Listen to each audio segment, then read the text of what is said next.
Sorry for the delay. I shall answer the questions later. And we are left with very little time. So much has to be covered. So I may be rather flying, not even running. In the last week's meeting, we knew something about the different aspects of Ashtadash Vidyasthanas. And as we continued, I told something about the Upavedas and also the Vedangas. Just I want to continue further.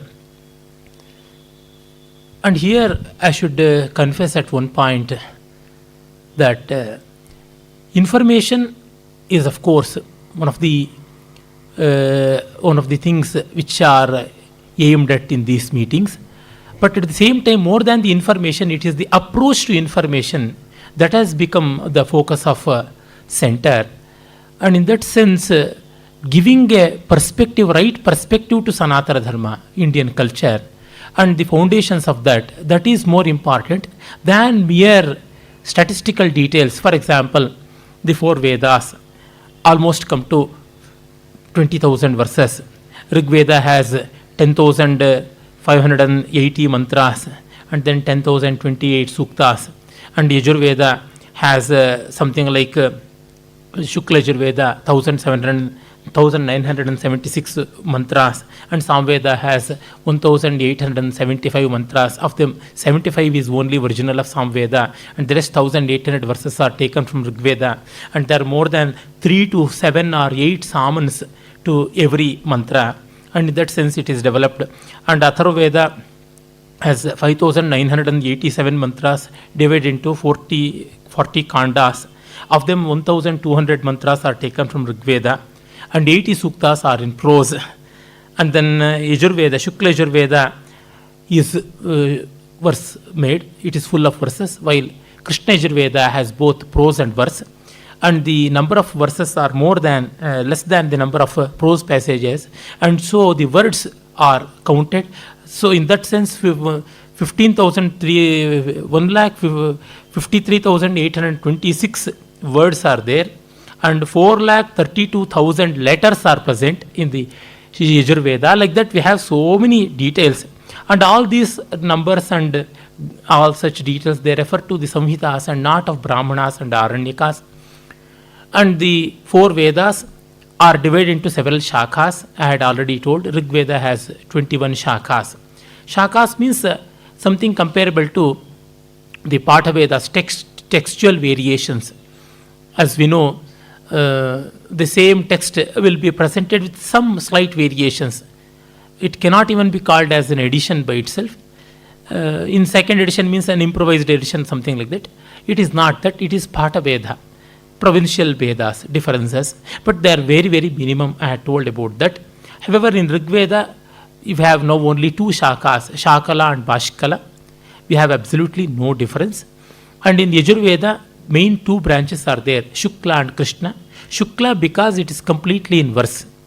It is in 40 adhyayas. 40 adhyayas are there.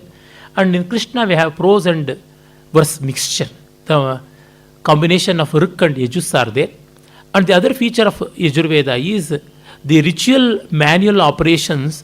They are present in the Samhita itself. And then we have in the Shukla Yajurveda two shakhas, Kandva and Madhyandhina. And then in the Krishna Yajurveda we have Taittiriya Shakha, Kapisthala Shakha, and then Kata Shakha, and then Maitrayani Shakha. Totally 4 shakhas are available.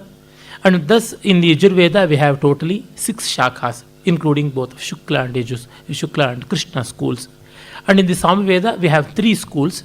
Jaiminiya is very, very ancient, but it has very little followers. We have most widely used Shakha, that is Kautuma, and then another minor sect is there, that is Ranayaniya. As far as my years go, Ranayaniya Shakha is the most melodious Shakha in the Samvedas. Though we had 1,000 and odd shakhas in the time of Patanjali, we have only 3 shakhas available now. And then in the Atharvaveda, we had earlier 9 shakhas according to Patanjali. before 2200 years. But now we have left with only two shakas, Shaunakiya and Pippaladiya. But the Pippaladiya shaka is extinct. Extinct in the sense the recitation is not present now. Only we have the Shaunakiya. But we need not feel bad too much, because generally there is a notion so many shakas were there, all that is lost and done. It's very, very minor variation. And I had told about the number of repetitions seen in the Vedas. So such details are not of my prima focus. It is the other one, the approach to Vedas. I had already told in the Vedas we have the devotional hymns describing various gods. The gods are classified according to their placement, Bhusthaniya, Antarikshasthaniya and Dusthaniya, like that Bhur Bhuva Swaha, the terrestrial, the aerial and the celestial, like that at the three levels we have the gods. For example, gods like Agni, Vasu, Varuna, and then Aranyani, all are present in the Bhusthana, while the Maruts, Rudras and the Parjanya all are present in the aerial level. And in the celestial level, Dusthana, we have the Adityas, Indra, Prajapati, Uditi, Ushas, Ashwinis, like that. Totally we have 33 Devas, 8 Vasus, 11 Rudras, 12 Adityas, coming to 31, and then Aditi and Prajapati, so 33. But there are a few more gods also and goddesses, and no god is taken to be superior and no other god is taken to be inferior. Though we have very many hymns devoted to Indra, Agni and Vayu, these hymns are in replete. Even then, all the gods are treated equally and respectfully. And we have devotional hymns separately present for every god, exclusively present for Indra, Yama, Agni, Vaishwanara, like that. And at the same time, in one hymn itself, in one sukta itself, many gods are praised. That is called Vishvedeva Sukta. Vishvedeva means all the gods and goddesses are praised. And we have the rishis, the men and even the women. More than 44 rishikas are available, I told. And regarding the empowerment of women in the Vedic lore, I answered a question in the earlier sessions. I forgot to add two more details from the Mahabhashya of Patanjali. I told about Acharya and Upadhyaya or Upadhyayi. But Patanjali gives two more names. She who is well initiated in the Bahurucha Shaka of Rigveda is called Bahuruchi. And she who is well initiated and adept in the Kata Shaka of Yajurveda is called Kathi. Like that, these words themselves indicate that women had lot of learning in the Vedic lore too. And Lopamudra, Nodha, Lopamudra, Vishwavara, Shashwati, Ambrani, and then Urvashi. Like that, there are many Rishikas available in the Rigveda. In the Yajurveda, no name of the Rishis are available. That's why in the Yajurveda, for every mantra, there is no need to recite the names of the Rishis who saw them, and also the meter in which it is composed, and also the god to which this is attributed to. In the Rigveda and Samaveda, and of course in the Atharvaveda also, we have the Deva Rishi Brahmana, Deva Rishi Chandas combination, very, very essential. It is something like a locus. In Atharvaveda, almost all hymns are seen by Atharva Angirasa. That's why it is called Atharva Angirasa Veda. Atharva literally means Agni. The Veda of Agni, the Veda of utility, Veda of both secularism and spiritualism. And that has been given to Bhrigus and Angirasas. So, Bhrigvangirasa Veda, like that it is said. In Shukla Yajurveda, all the mantras are seen by Yajnavalkya, but they are taken, much of them have been taken from Krishna Yajurveda and Rigveda as well. And in Samaveda, again, 99% is from the Rigveda, and so the same Rishi Devata Chandas, it goes well.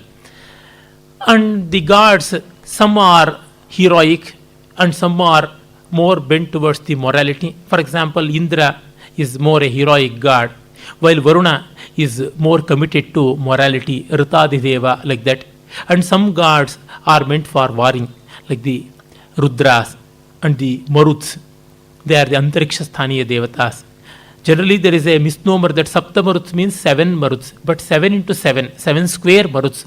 Totally 49 gods are there in the group of Maruts. They are all equated with the Rudras. And in the meanwhile, I should give one clarification. All the Pauranika Devas, the gods and goddesses present in the Puranas, they have their roots in the Vedas. Many people wrongly think that the Vedic gods are different and those of Puranic gods are entirely different. No, it is wrong. The Aditya of Veda is seen as Vishnu of Purana. And again, in the Vedas, we have Vishnu being equated with the Adityas. Among the 12 Adityas, Vishnu is the 12th and the youngest. And Maruts and Rudras, they are all equated. And we know in the Puranas, we have here and there mentioning of Hanuman becoming the incarnation of Shiva, or who is blessed by Shiva. And Hanuman's mother, Anjana, she got blessings and boon from Mahadeva, and he himself incarnated in the form of Hanuman. It is again because Hanuman is son of Vayu. And Vayu's Saptamaruts are associated with the Rudraganas. And so, Saptamaruts and Ekadasha Rudras, they are one and the same. They are often treated profusely as one and the same. And then Brahma is equated with Prajapati of the Veda, the great father, the creator. And often Vishwakarma is also treated as Brahma. So the Trimurtis of the Puranas are taken from the 3 gods. They are the Maruts or Rudras, and then the Adityas and Prajapati. That's so we have the interlinking connection. And we have lot of references to mother goddess in the Veda, Aditi. And we can see the reference to such in the folk tradition also, because Vedic tradition is essentially folk. Any cultures, any societies, most fundamental and ancient practices are folk in nature. That's how the modern anthropologists say. And Vedas are the essential folk literature of Sanskrit. Folk means generally the so-called highbrow conservatives. They ignore and they shun, that is the aborigine practice. It's wrong. At the same time, the people, the modern so-called secularists, that brand, it again objects that Sanskrit tradition has no folk.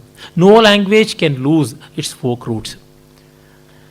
Well, folk in the sense, janapadeshu janajanitam yatta janapadam.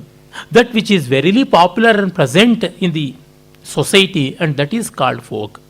And it is product of the society. More than the authorship, the anonymous nature of acts and writings, they come forward.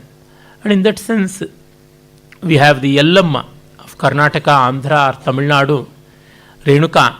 She is often equated with Aditi. The worship of Aditi and Yellamma, if we observe, it's a separate study by itself. We can know that. And all mother goddesses, they are attributed to Aditi. Aditi is the counterpart of Hera or Gia of Greek mythology. And this nature of Aditi is seen in Kalika or in Lalitamba or whatever forms of goddesses we have in the Puranic and Tantric lore. And then we have Lakshmi, Shri, very well represented in Rigveda. We have the Khila, Shri Sukta, and Saraswati is of course there. So the Lakshmi, Saraswati, Parvati representation of the Puranas are again seen in the Vedas as well.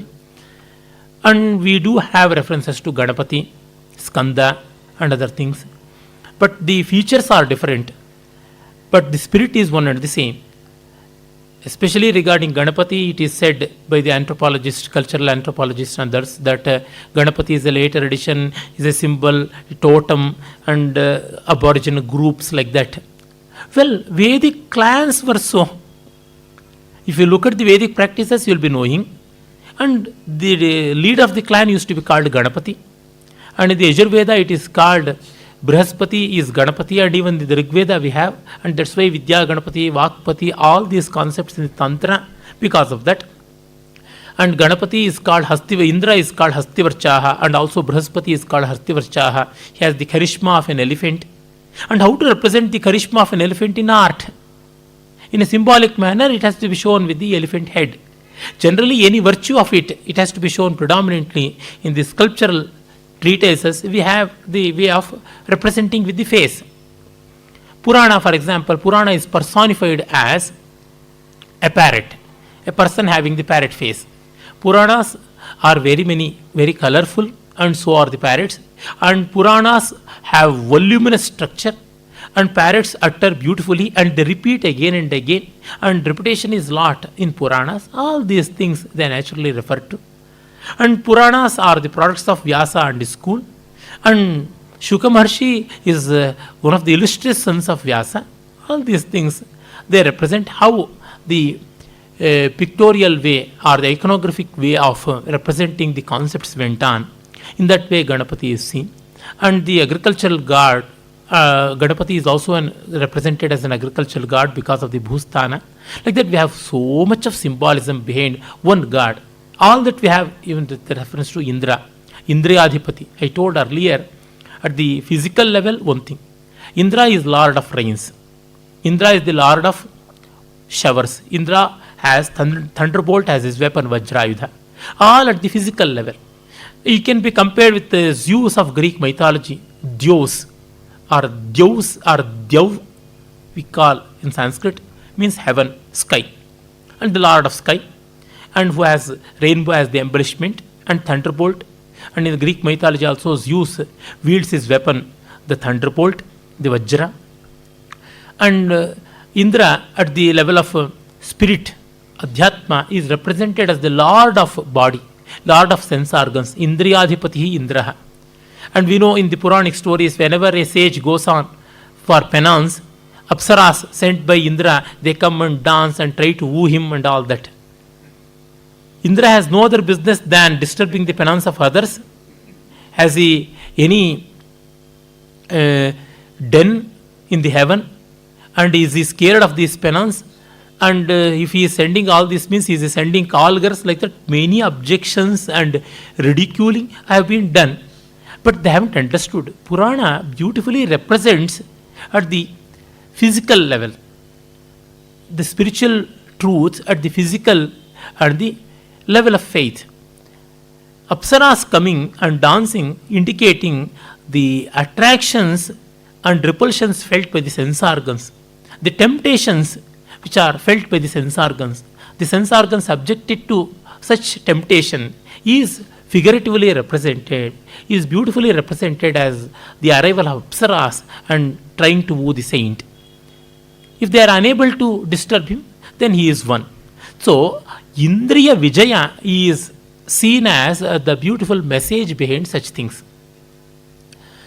And of course, we know among the 6 enemies, Kama, Krodha, Lobha, Moha, Mada and Matsarya, Kama is the most fundamental one. Kama is desire. When desire is fulfilled, then it becomes Mada, pride. I fulfilled my desire. When I am not fulfilled my desire, I generally get disturbed, and the disturbance of a powerful person will become Krodha, wrath. Of a weak person will become frustration and jealousy. So it is Matsarya. And having achieved my desire, having fulfilled my desire, I become very proud and try to possess the thing forever. So the possessiveness is called Lobha.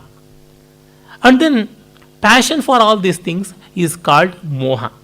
And so Kama, fulfilled, leading to Mada, Moha, Lobha, and unfulfilled, leading to Matsarya and Krodha. Like that, the Arishad Varga has its root in Kama, and that's why the predominant way of bringing the Apsaras and trying to woo all these things go on in the Puranas. Like that, Indra is at the spiritual level the Indriyadhipati. In the Upanishads itself, we can as well see this. And Varuna is Ritadhipati, the cosmic order is in his folds. And Varuna has the counterpart Mitra. Mitra is in the Dhyusthana at the celestial level, Varuna at the terrestrial level, Bhusthana. And Mitra Varuna are the couple gods, the Yugala Devatas. Mitra Varuna, Java Prithvi, Agni Shoma, like that Vrishakapi, Haravishnu, Vrishakapi, like that we have the combinations of two gods. They come together and go. And Agni Aditya. And we have the three-tiered combination Agni, Vayu and Aditya, Bhustaniya, Agni, Antarikshasthaniya, Vayu and Dusthaniya, Aditya. They go together. And it is said the same light and luster. It is carried out something like a baton. In the daylight, in the daytime, Aditya will take that from fire, Agni. And during the nights, Agni will be getting back that. Means during the night we can see the luster and the brilliance of Agni, but not in daylight. In nights, of course, we cannot see sun. And that has been very beautifully represented as they changing over the shifts. Like that we have many symbolic, figurative, spiritual representation of the gods. And Usha is supposed to be the most beautiful damsel of the celestial world. And she dances in the sky in the early hours of the day, along with before the arrival of sun. She appears in the sky like the reddish color of dawn, and she again reappears in the evening as the dusk. That again nature. Of course, nature is represented so beautifully, and Ashwini Devatas, they are represented as the celestial doctors, and they are craftsmen too, and they are very much interested in uplifting the people from difficulties, rescuing them, whether it is a bird or a sailor or whosoever, whatsoever, all are protected. Like that we have many such adventures and exploits of Ashwins. All this has a wonderful mythology by itself, and that has been developed in Puranas differently. And we have many hymns. The hymns by themselves may not have much variety in meaning, because what else we can request the gods? Please save us, protect us, feed us, offer money to us, give us wealth like cows, the cattle, the horses, the chariots, all such. So, if we look at the variety of the devotional hymns, we may not see much. In spite of that, the mind behind that, and the yearning behind that, and then the freshness of expression behind that, it is remarkable. And we have many spiritual and special hymns also. This Purusha Sukta of Rigveda, for that matter, or the Alpastava or the Nasadiya Sukta of again Rigveda. I shall give out the list of some major suktas which are very, very important from the viewpoint of the lasting philosophy. Here we have the Vishvedeva Sukta, and then the Nasadiya Sukta, Purusha Sukta, and then the Vishwakarma Sukta, Hiranyagarbha Sukta, and then Asyavamiya Sukta. These are some of the major suktas of the Rigveda, which deal with the creation, and then spirit, and then heaven, all these things. And then we have the conversation and the stories and such things. We have the Urvashi Pururava Sukta, and then the Yamayami Sukta, Sarama Sukta, and then Nadi Sukta, and something connected with the history, the Kurushravana Sukta, Trasadasya Sukta, Vasishtha Sukta. These are some of the things. And then some of the hymns connected with the day-to-day affairs of life. For example, the gambling, the evil effects of gambling, Aksha Sukta is there. And then Anna Prashamsa Sukta, Dana Prashamsa Sukta, that is there. And then Mrityu Sukta, the last rites, how they are performed. And then Yama Sukta, again, how Yama first he died and he became the lord of the other world, like that. And then Raja Sukta, about king. And Vivaha Sukta, the Surya Devi and Soma Raja, they got married. And the Sukta, it has almost 48 verses, 48 mantras. And now you can as well connect beautifully, because in this Vivaha Sukta, all the mantras are seen and they are created by a woman. And so the folk songs of a woman became the mantras and the total procedure of Indian marriage, Hindu marriage. In that way you can call. Very beautiful sukta, very, very lively sukta. And then we have the Sangramikani, connected with war and heroism, and suktas on Shraddha, about devotion and dedication and walk. Wonderful suktas on speech are available. And then the suktas on Vishnu. Vishnu is Surya, one form of Surya, and Soma, the life-saving elixir, and Marut suktas, Mitra suktas, and Ratri, about darkness and night, and how to get protected in the night, during the nights, and then the Rudra suktas, and we have the combination of all gods, Vishvedeva suktas are there. Many beautiful suktas on Ashwins are there. Indra has been praised maximum, and then we have Agni. The very first opening sukta of Rig Veda is Agni sukta, and then Prajapati sukta, that is the creator sukta, and then we have Brihaspati, the lord of speech, and then we have something like ridiculing also. The Vedic priests, without knowing the meaning, they recite the mantras like the frogs which quack during the rainy season. All such wonderful suktas are available. And then we have the Brahmana Bhaga of the Rig Veda. Brahmana means that ritual manual, elaborations, how these mantras can be applied into ritual. The Yajna Tantra. There we have the Aitareya Brahmana and Kaushitaki Brahmana. These are the two Brahmanas available in the Rig Veda. And then we have the Aitareya Aranyaka. Means the same rituals, they are more condensed. They become more inwardly in nature. So the Bahiryaga will become Antaryaga, like that. In the Yajna system, we have elaboration. I shall go to that in detail later. How we can go inwardly. For example, we need animals to sacrifice. That is all detailed in the Brahmanas.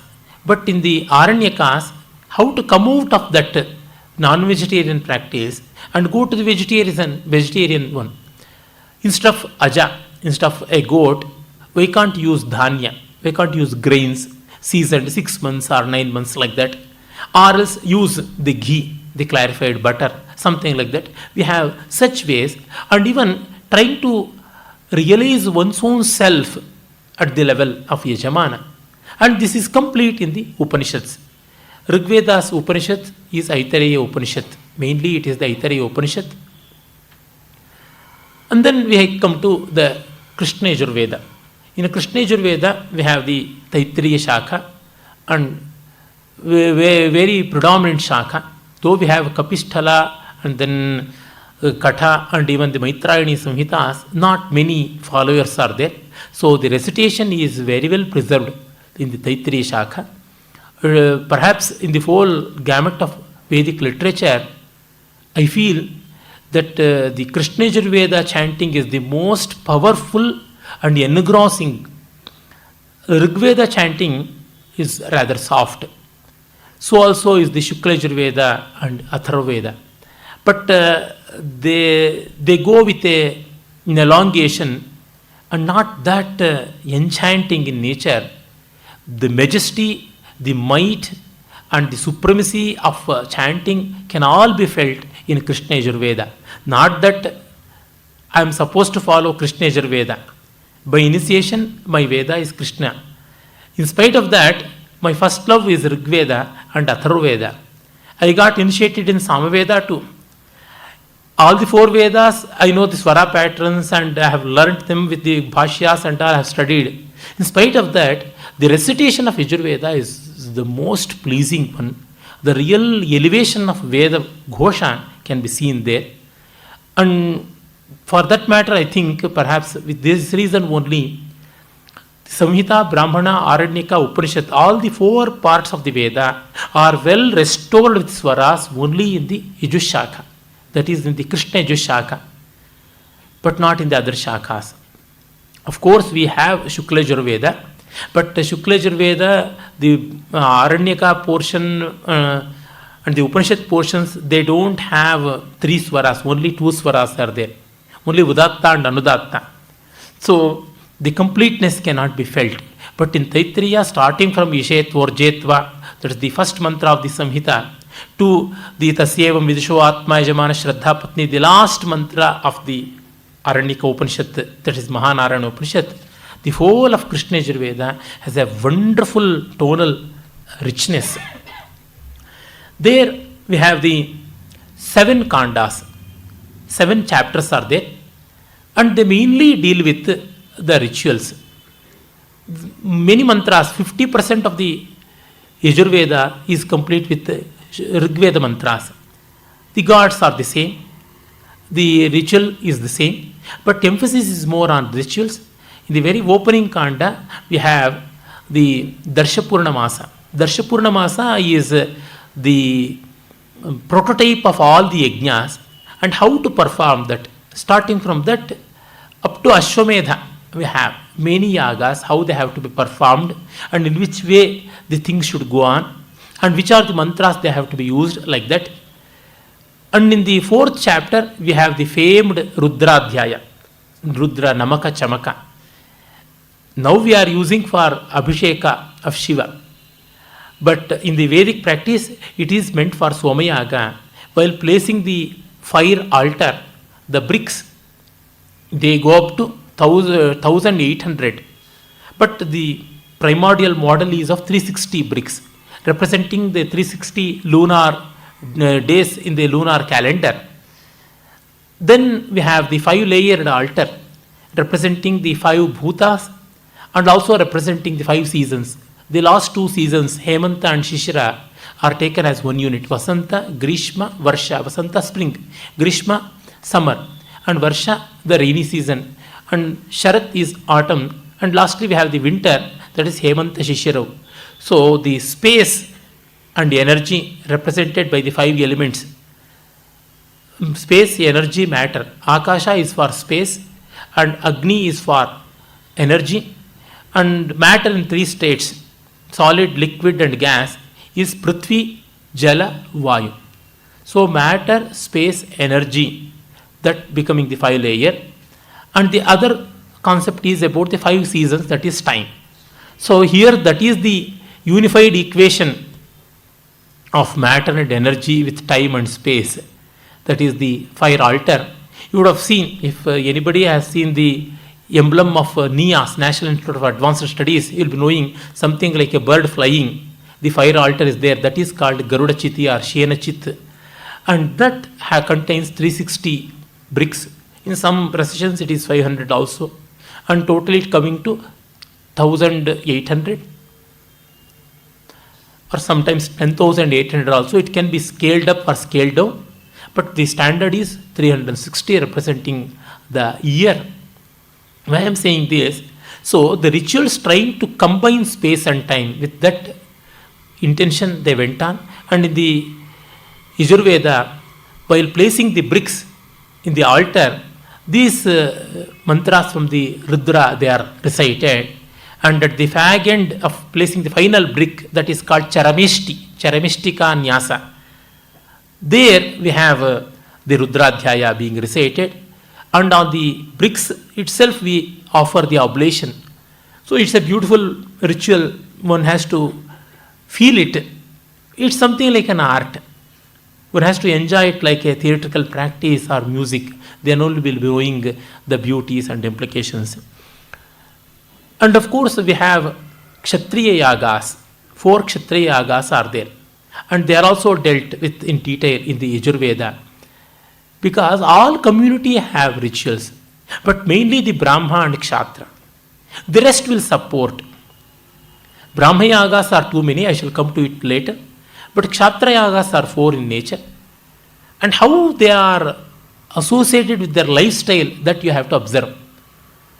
Sautramani, Vajapeya, Rajasuya and Ashwamedha, these are the 4 Kshatriya Yagas.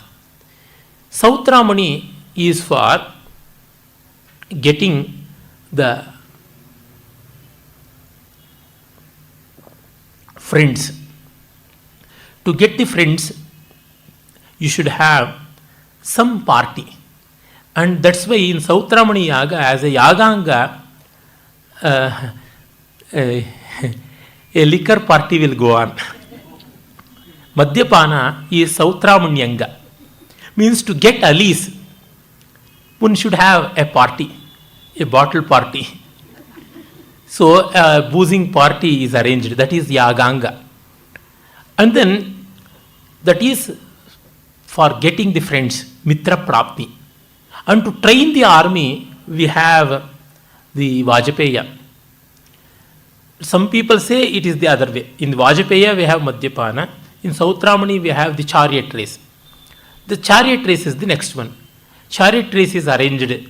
All the heroes are selected and they are classified according to Rathika, Maharathika, Atirathika, Mahottama Rathika. Like that, these categories are there.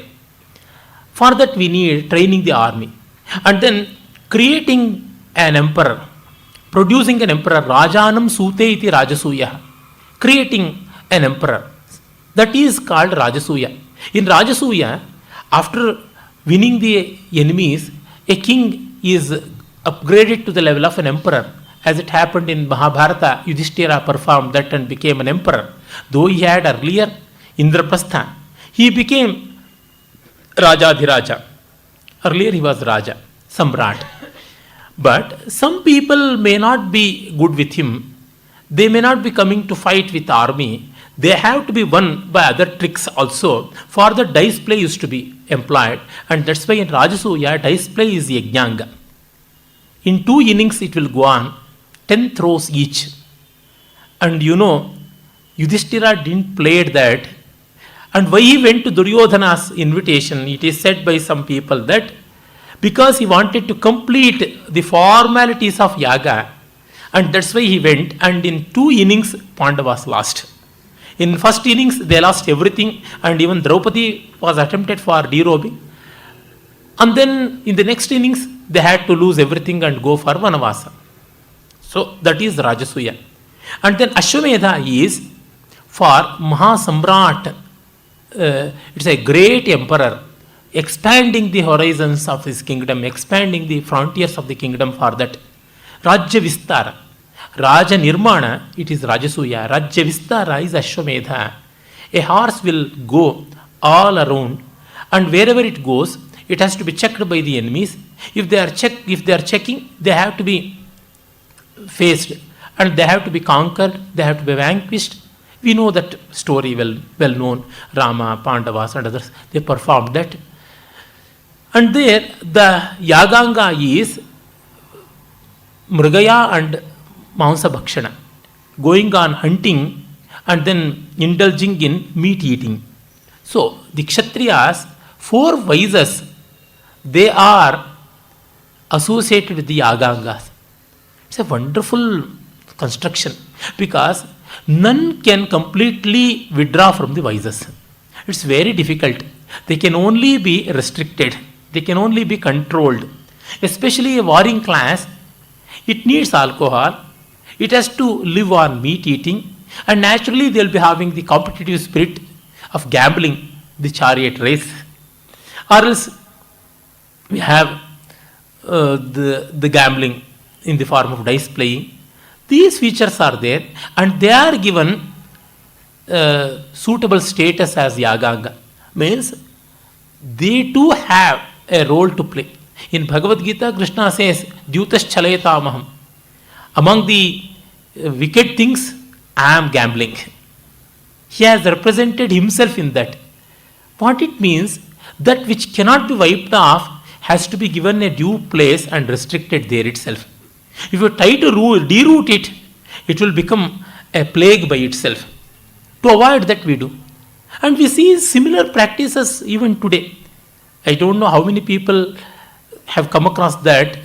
For example, next day of Yugadi is called Varsha Toduku in Kannada. And in many places also, the second day, that is the Chaitra Shuddha Pratipat, that is Yugadi, Chaitra Shuddha Dvitiya, the second day of Yugadi, is celebrated as a gambler's day. As a ritual, one and all should play gambling. They should at least place for betting 1 rupee, or even those days 10 paise or something like that. Means one day meant for gambling. Means our society is so open, is so pluralistic in nature, all these things are well accommodated.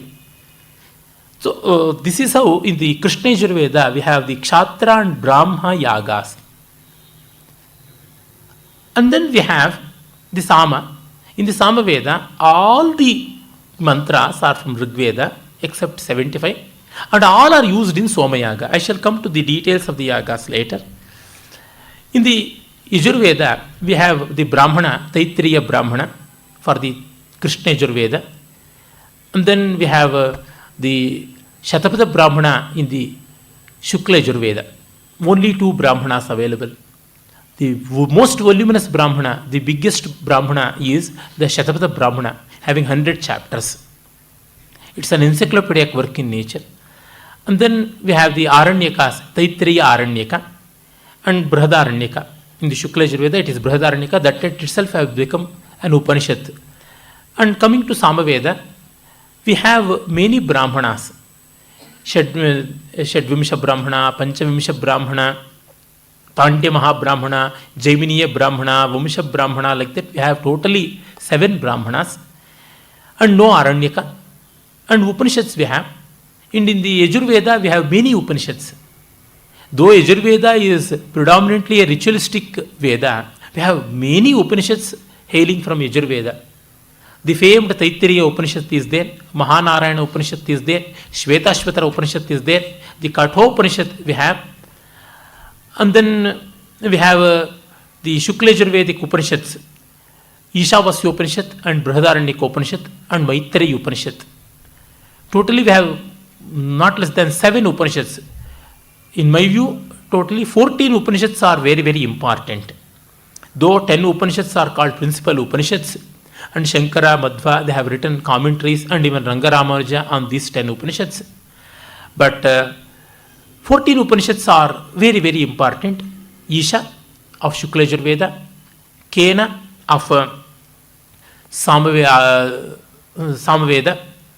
and then Katha of Katashaka Krishna Yajurveda, Prashna of Atharvaveda, Mundaka of Atharva Veda, Mandukya of Atharva Veda, Aitareya of Shukla of Rigveda, Taittiriya of Taittiriya Shaka Krishna Yajurveda, Chandogya of Samaveda, Brihadaranyaka of Shukla Yajurveda.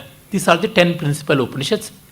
But Shvetashvatara Upanishad of Yajurveda, it is one more, 11th Upanishad. And then Mahanarayana Upanishad of again Yajurveda. And then Maitreya Upanishad of Shukla Yajurveda. And then the Kaushitaki Upanishad of Rigveda. Totally 14. They are most important. Then coming to the Samaveda Upanishad, that is the Chandogya Upanishad and Kena Upanishad. These are the 2 Upanishads, main Upanishads of Samaveda. Chandogya is a very voluminous Upanishad. Coming to the Atharva Veda, in the Atharva Veda we have many beautiful things. I think Atharva Veda is one of the wonderful creations of the Indian world. In the Atharva Veda, we have a lot of details regarding life and God's spirit. Both materialistic and secular pursuits are all present here. I think in that sense, Atharva Veda has no parallel. Atharva Veda has been divided into 40 kandas, 40 sections, and it has all the devatas of the Rig Veda and few more, like the serpents are there. In the Rig Veda, we do have serpents, and we have Vastoshpati, or the god of the householder, and Indra is referred to as Vastoshpati. And we have some suktas specially devoted to medicine called Bhaishajyani, medication, and some suktas for Abhichara, black magic, and some suktas for Brahma Tattva, that is for the spirit. We have some suktas like Skambha Sukta and then Uchishta Sukta, like that. And then we have the suktas connected with Rajnikani, about the administration, kingdom, and other things. Of them, most important suktas are of Prithvi. Prithvi Sukta is one of the longest suktas in the whole range of Vedic literature. It's a wonderful poetry eulogizing the Mother Earth. And then we have the suktas on Chandrama, moon, and then on Rina Nirmoksha, getting cleared of the debts, and then very wonderful and most profound suktas on time, Kala Suktas, and then Kama Sukta on desire, and then Kamagni Samishamana Suktas. It is putting off the fire of desire, how to put off the fire of desire, that Sukta is there, and then Prana Sukta is there, Suktas on Brahmachari are there, and then the Pancha Mahayaga Suktas are there, Medha Sukta, even in the Yajurveda it is present, and then Rajabhisheka Sukta, how a king has to be coronated, that is there, and then the Suktas on rains are present, Vrishti Sukta, Parjani Suktas are very many in the Rigveda also. Like that, these are some of the valuable suktas present in the Atharva Veda. And then we have a list of suktas like Uchishta Sukta. Uchishta means literally it is the left out. In food, what else it is, whatever left out in the plate, that is called Uchishta. But Uchishta also means Utshishta, the remainder at the higher level. At the topmost level, whatever remains, that is called Uchishta. The highest truth is Uchishta, means none could consume that. None can completely internalize, it is yet beyond. Something like Atyatishtat Dashangulam of Rigveda, that one. And then the Skambha Sukta. Skambha also means Skambha, Stambha. That is the pillar. The great truth is the pillar that supports the heaven, like that. It is the representation of Brahma of the Vedas, Upanishads. So these are some of the features. And in the Atharva Veda, we don't have any Aranyaka, only one Brahmana is there, Gopata Brahmana. And for Atharva Veda, we have three Upanishads, Prashnopanishad, Mundakopanishad and Mandukya Upanishad.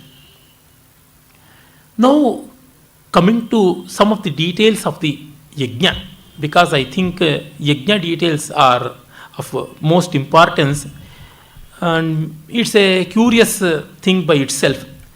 Totally, we have Brahma Yagas are 7, 7 and 7. 3 steps, 7 multiplied by 3 means 21. 21 Prakriti Yagas are there. These are the basis. First group is called Paka Yajna, and the next one is called Havir Yajna, and the third one is Soma Yajna. They are also called as Paka Samstha, Havis Samstha and Soma Samstha. All the household rituals and the community rituals, they come into this heading. In the Paka Yajna, we have the householder performing day-to-day rituals in fire. A householder, after marriage, of course, then only becomes a householder. He has to sustain that fire. He has to protect the sacred fire in which he offered the oblations during the marriage, the Vivaha Agni, and that is called as the Upasana Agni. Every day, morning and every evening, he has to offer the offering into the fire, and that is called Upasana. And then during the lunch time, that is in the afternoon, he has to offer special offering in terms of rice, and that is called Vaishwadeva. Vishvedeva means all the gods. To propitiate every god, what is that he is going to offer? It comes closely to the Deva Yajna. Deva Yajna is equated to the Vaishwadeva. I told about Panchamaha Yajnas, that is the Vaishwadeva. And then during the full moon and new moon days, he has to offer for his forefathers, belated forefathers, that is called Pitri Yajna, and that one is called Parvana and Ashtaka. And then during the month of Shravana, Savan, what he does, that ritual is called Shravana Karma or Shravana Karma. And then during the autumn season, it is in the Hemanta season, Margashirsha Masa, there what ritual goes on is called Agrahayani. That is the harvest season. And during the spring, Chaitra Masa, Chaitri is one more. Totally coming to 7. That is Upasana, Vaishwadeva, Parvana, Ashtaka, Shravana, and then Agrahayana and Chaitri or Ashveji. And then Havis Samsthas, there he will be getting initiated into 3 fires. Earlier, only 1 fire, Ekagni Kanda, that is Grihya Agni, the marriage fire. And later onwards, before his hairs getting grey, before he is losing his teeth, and before looking at the face of the grandson, he has to get initiated into this. That's how the tradition goes on.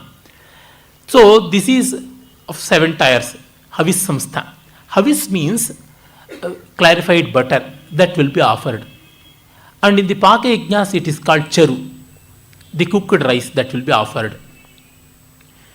And there we have Agnihotra, morning and evening, just at the time of sunrise and sunset, he has to offer that. He has to give offerings to the 3 fires, Garhapatya, Ahavaniya and Dakshina. That is called Agnihotra. And during the full moon and new moon days, he has to carry out special rituals called Darsha Purnamasa. Darsha Purnamasa is something like the prototype model of all the sacrifices. And then during the harvest season, that is the Margashirsha Masa, has to carry out one ritual called Agrahayaneshti.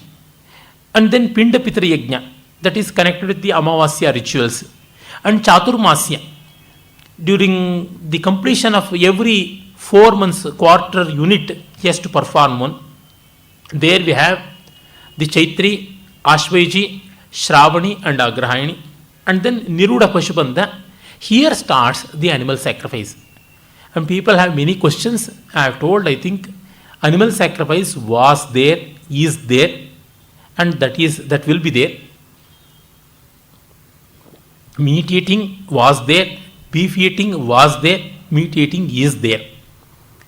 Overcoming that is always good. Manu says clearly, na mamsa bhakshane doshaha, na madhye na cha maithune. There is nothing big wrong about a person consuming alcohol or consuming meat or indulging amaras play, but nivrittistu mahaphala, overcoming that is always better. So this is the nature of society. Vegetarian food is always advocated and endorsed in our tradition, but non-vegetarianism is not shunned as many people think. Because Sanatana Dharma is perhaps the only religion, only way of life, which has given accommodation to maximum variety, and plurality in the real sense is found in Sanatana Dharma. So, we have in the Vedic sacrifices, people who want to perform accordingly with the animal sacrifice, they can as well go. And if the animal is missing or if they don't want, they can have alternatives also. For example, Pishta Pashu, preparing images of animals with flour and then offering them as bali. And also using the same clarified butter, ajya itself, as offering, animal offering, something like that. We have many. And we have pro and against arguments also. Madhvacharya advocated Pishta Pashu to a great extent. And for that Pishta Pashvalambhanam, Sadhuva, like that, many works have come. And even today in Shrauta Yaga, we have mainly the Pashu Yaga, Pashuka Yaga. These animals are used. But our so-called leftists and secular brigands, they go against all these things. But without non-vegetarian, they can't even breathe. Only when a sacrifice goes on, they oppose.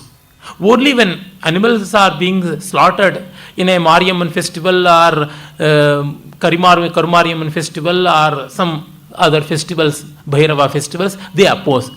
Only a vegetarian has a right to oppose any sort of animal sacrifice. No other person. And 99% of the secularists, 99% of so-called the intellects, especially of Karnataka, as I know personally, many of them, they are non-vegetarians 365 days. 7 into 24. Such people, they coming and opposing, there is no meaning, it utter hypocrisy. But as Buddha said in the Kutadanta Sutta, as many people have told, it's always better to overcome that. And we know non-vegetarianism contributes more to entropy. Last time I told about Punya and Papa in terms of thermodynamics. Then the Sautramani. Sautramani is one among the Kshatra Yagas. In Brahma Yaga, without alcohol, it will be performed. Very dry. And you see, our people are so conversant and sensible. A soldier needs wine, soldier needs liquor, even to fight, even to forget the pain. A soldier should not be educated too much. If education is dominating his spirit of warring, if it comes in the way, it is no education. Whatever education Krishna gave to Arjuna is suitable for everybody, even to a soldier. Likewise, a soldier, a warring person should have separate way of food and all. His approach itself is different. And that's why in our tradition, we used to supply liquor in the war, and that used to be called as Veerapana. And even the elephants used to be fed with alcohol. We have many references to that in our kavyas. Why I am saying, Sanatana Dharmic practices, at least in their primary sources, in the purest form, we find lot of sensibility and accommodation. Without looking the variety of world, they never codified anything. If not, no such rules, no such structures of the society would have been restored for our time. That itself is a reflection. And then the Somayagas. In the Somayagas, the Soma creeper is taken and that is crushed, that is soaked in water, and then it is crushed and squeezed and filtered, and the filter cloth is called Vasativani, and then the container is called Drona Kalasha, and then various chamasas will be present, spoons. Through that it will be offered into the fire. And Soma is not a very, very intoxicating liquor-like thing. It's only a stimulant, something comparable to coffee, tea, and slight nicotine, tobacco, something like that. Soma has an inspiring quality, and when it gets fermented, it becomes liquor. And in Vedas, we do have references. Indra, having drunk the fermented Soma, he started behaving topsy-turvy. All that is present. But fresh Soma has to be used. It should not be kept too longer. And whatever tar-like thing which will be formed a layer on the Soma, such Soma should be kept aside. It should not be used in Yajna like that. We have many rules and regulations regarding that. The Soma creeper, supposed to be a herb-like thing, a shrub-like thing, which grows in the mountain ranges of Himalaya, especially Mujavat mountain. From there it is brought. Many debates are there. So much of research has gone in. But Dr. B.G.L. Swami, well-known botanist and son of our D.V. Gundappa, he opines that it is very close to a plant like the ganja plant, Soma. Something. In light quantities, it's a very good stimulant. And in the yajnas, the same thing happens. The Soma is taken, it is soaked in water, it is squeezed and filtered, and that is mixed with lot of water, and that is called apyayana. And to it, milk is also mixed, and only few spoons of that are taken. So you can imagine now. Why I am saying all these details as a part of discussion, for the simple reason that many people wrongly think that Soma is comparable to a very, very hard drink. No, it is not that. I have tasted the Soma creeper, but Soma creeper is no way giving any kick. There Agnishtoma is the first one, and then Atyagnishtoma is the second ritual, and Vuktya is the third one, and Shodashi is the fourth one, and then fifth one is Vajapeya. In Brahma, it is sans racing of the chariots, and Atiratra, that which carried out overnight, and then Aptoryama, the final one. Like that, totally we have 7. And then we have so many combinations also. These are Prakriti Yagas, Vikriti Yagas. Vikriti means no distortion. It is modification, permutation and combination. We have hundreds and hundreds of yagas. As we have simple vratas becoming so big and so elaborate, and almost more than 700 vratas and festivals are there, I told last time. Why all this needed? People need variety. Is it not? If not, one dosa would have been sufficient. Why we have